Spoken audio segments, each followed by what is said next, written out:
Hello दोस्तों, राधे राधे। ज्योति mytho facts channel में आपका स्वागत है। आज हम बताने एक शिव भक्त की सच्ची कहानी। अपने भक्त की मदद करने के लिए भगवान शिव को धरती में आना ही पड़ा। सन 1980 में घटी एक सच्ची घटना। सन 1980 में वृंदावन में एक संत रहा करते थे। वह प्रतिदिन भगवान शिव के मंदिर जाते थे और वृंदावन में पड़ी हुई मिट्टी को अपने सिर पर तिलक लगाते थे और मंदिर के अंदर नहीं जाते थे, बाहर से अपने आश्रम चले जाते थे। सभी लोग संत को जज साहब कहकर पुकारते थे। एक दिन एक व्यक्ति ने मंदिर के पुजारी से पूछा कि उस संत को सभी जज साहब क्यों कहते हैं। तब मंदिर के पुजारी ने बताया कि उसके पीछे एक घटित कथा है।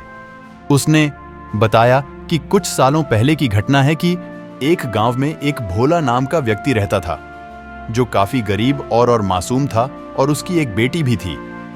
उसको बेटी की शादी करनी थी तो वह गांव की जमींदार के पास गया। कर्ज लेने के लिए कर्ज लेकर उसने अपनी बेटी की धूमधाम से शादी कराई। फिर उसके बाद भोला ने जो कर्ज लिया था तो उसको पटाने के लिए वह जमींदार के पास गया। फिर जमींदार ने उसे एक कागज दिया जिसमें लिखा था कि भोला ने उसे सारे पैसे चुका दिए हैं, वह भी ब्याज के साथ। और फिर जमींदार ने बोला कि बोला तुम इसे अच्छे से पढ़ लो। तभी भोला ने बोला, मुझे यह सब पढ़ने की कोई जरूरत नहीं है, मुझे आप पर विश्वास है और आगे सब भोलेनाथ जाने। तभी भोला की यह बातें सुनकर जमींदार के मन में लालच आ गया और मन ही मन बोला, यह कैसा पागल है। फिर उसने उसके सारे कागज धोखे से बदल दिए और जमींदार मन में लालच आ गया। फिर जमींदार ने भोला के ऊपर अदालत में केस दर्ज कर दिया कि भोला ने मुझसे कर्ज लिया था और अभी तक चुकाया नहीं है। और फिर केस के दौरान भोले से काफी पूछताछ की गई और उसने अदालत में जो कागज पेश किया जिसमें लिखा था कि भोला ने अब तक 1 रुपया भी नहीं चुकाया है। यह सुनते ही भोला बोला कि मैं तो सारे पैसे चुका दिए थे। तब फिर जज ने भोले से पूछा कि आपने पैसे लौटाए थे तो आपके आसपास कौन था। तब भोला ने बोला कि और कोई तो नहीं था, पर मेरे भोलेनाथ थे।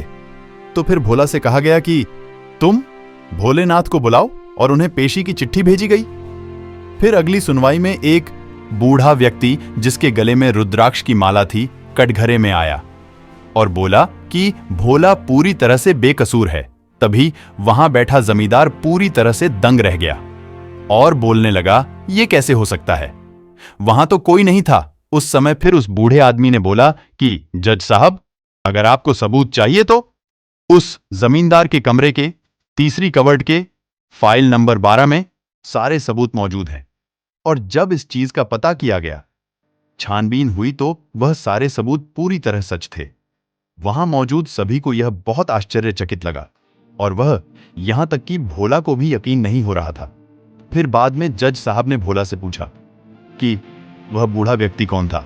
तब फिर भोला ने उन्हें सारी बात बताई। इस सच्चाई को जानकर जज पूरी तरह हैरान हो गए और पछतावा करने लगे कि मेरे सामने स्वयं भोलेनाथ थे और मैं उनसे बार बार सवाल जवाब कर रहा था। इस बात से जज को बहुत ही दुख हो रहा था और इसी कारण वह जज सब कुछ छोड़कर ये अपना जीवन संत के रूप में व्यतीत करने लगे। और यही कारण है कि आसपास के गांव वाले उसे संत को जज कहकर पुकारते थे। अगर आपको हमारी कथा अच्छी लगी हो तो कमेंट करके जरूर बताएं। अगर आप महादेव के भक्त हैं तो लाइक करें, सब्सक्राइब करें